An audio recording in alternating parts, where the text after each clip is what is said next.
idol សុំចូល team ដែរបងសុំចូល team ដែរមកបង idol សុំចូល team ដែរសុំចូល team ដែរគ្នាឆាប់មកច្រើនឡើងមែនតើ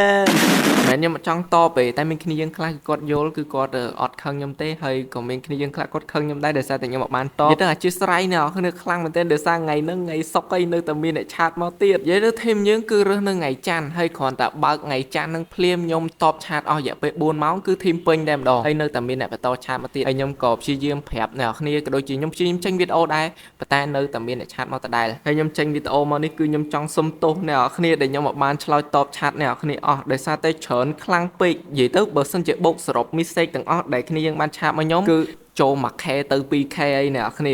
ស្ដាប់អត់ច្រឡំទេហើយអ្នកតបហ្នឹងគឺមានតែខ្ញុំម្នាក់ឯងទៀតហើយខ្ញុំសង្ឃឹមថាអ្នកគ្នាយល់ខ្ញុំចេញពីវីដេអូអីហើយឥឡូវនេះគឺថ្ងៃសុកអញ្ចឹងដោយសារតែខ្ញុំរវល់តបឆាតគ្នាខ្ញុំមកបានចេញវីដេអូ2ថ្ងៃទៀតអ្នកគ្នាហើយចាប់ពីវីដេអូនេះទៅខ្ញុំសូមប្រាប់អ្នកគ្នាថាខ្ញុំផ្អាកតបឆាតអ្នកគ្នាសិនដោយសារតែ team យើងអត់តន់រើសទៀតទេអញ្ចឹងនៅពេលដែល team រើសទៀតខ្ញុំនឹងធ្វើការចេញវីដេអូប្រាប់អ្នកគ្នាថាខ្ញុំនឹងរើសកូន team ទៀតអញ្ចឹងអ្នកគ្នាកុំភ្លេចជួយ follow account TikTok របស់ខ្ញុំអ្នកមួយដើម្បីតាមដានព័ត៌មានក៏ដូចជា join channel Telegram របស់ខ្ញុំអ្នកមួយផងខ្ញុំដាក់ link នៅ